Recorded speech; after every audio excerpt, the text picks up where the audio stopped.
Let's talk a little bit about your travels over to Michigan and elsewhere. You've been on the road for a little while, and you said you had some thoughts and feelings about the Cobell decision that you wanted to express. You know that both the Department of Interior has settled and Chevron settled a royalty dispute as well here in the last week. Do you think that there's something going on with everyone settling all of a sudden? What's your take Well, on it? here's my view, Paul, and I don't know, maybe I'm not up to speed like some of the lawyers in on this issue, but it's a simple question of mathematics. And the equation is this. During the Bush administration, they wanted to settle out of court for $3.5 billion, billion with a B, and the courts, is this correct? The courts came down and said, we'll give you $500 million, is the way that it came down. So $3.5 billion minus $500 million is $3 billion. And that, I believe, represents the special interest money that was going to come from these oil companies who basically raided the trust funds and said, we'll pay you $3 billion, but we're going to keep the other 70 or $100 billion worth of money that we saw as consumers in America when we watched the news. And they said, companies are raking in record first, second, third, fourth quarter profits, sometimes $40 billion. That money, those profits basically were coming and being supplemented as well, I believe, from the trust fund accounts and the gas royalties that were coming from Indian trust land. Or the Maybe Yeah, or the lack of payment of those trust funds to the proper royalty account. absolutely. And now some people will call this probably conspiracy, but of course we know Alberto Gonzales and the Justice Department did what they could to subvert the law on many issues, so why not subvert the law as well to protect the special interests of oil companies with an oil company president in charge? It just makes sense, and I don't think that I'm the only person that believes this as well. Well, there's some people that certainly believe that the amount offered is well below par, but there's other people that are arguing that some of the beneficiaries of this trust money, which hasn't been paid out for years, are beginning to pass away. There's elders that for years were shorted, and now they're finally getting something, and that's part of the intent of settlement.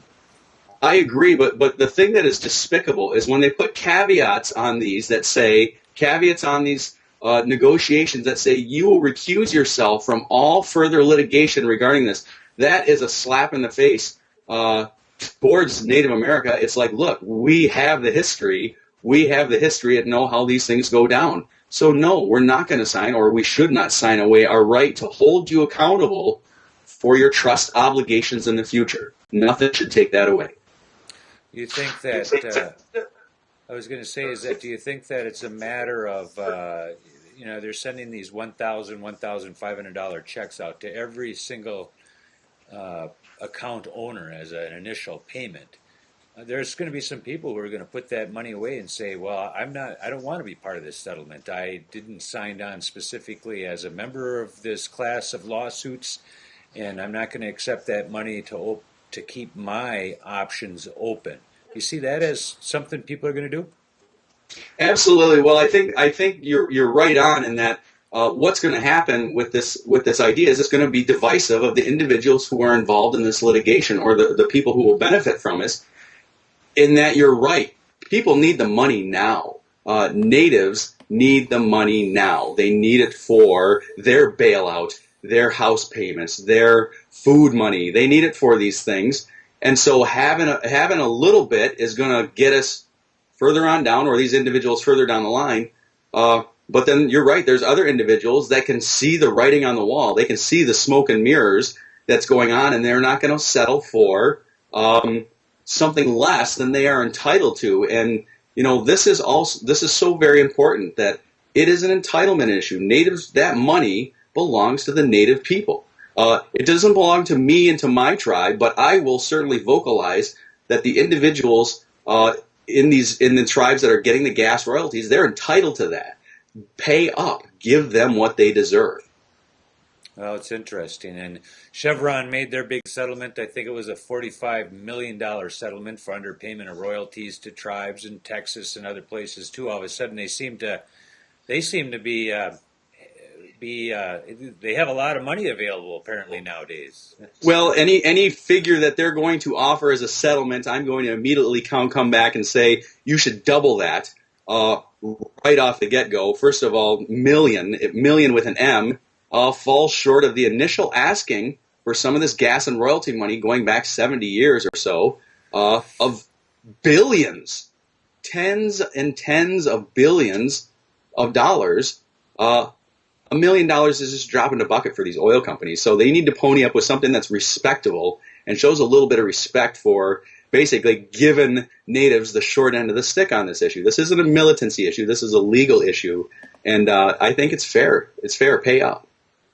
Well, maybe, and what happens to the trust obligation? They threw a lot of money in now, for example, to try to deal with the reconsolidation of the land base. That's part of the issue because of this fractionation, and people are getting 13-cent checks and have no idea what it's for.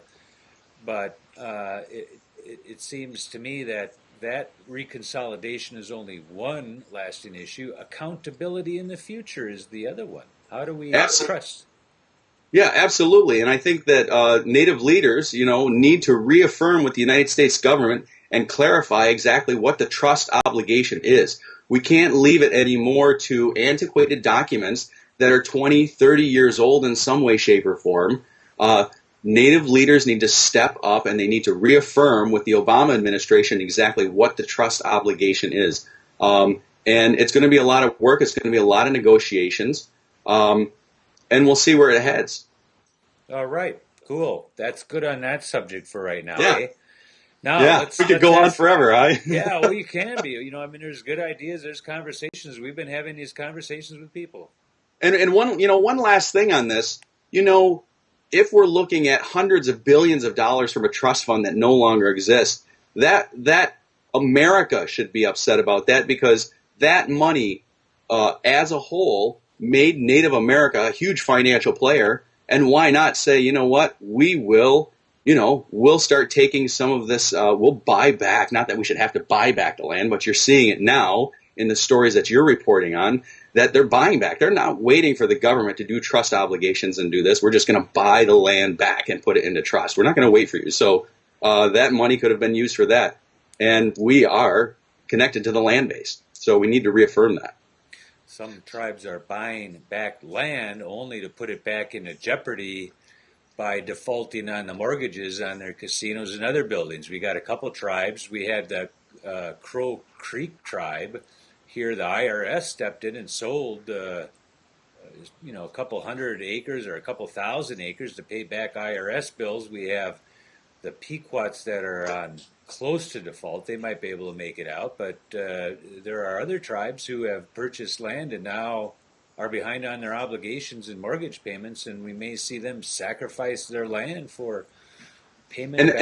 And that's just ridiculous. If the taxpayer dollar is going to bail out banks and all of this stuff, there needs to be some sort of bailout for native land holdings or something like that. They shouldn't be holding us to account on land holdings that they're setting up on predatory lending instances.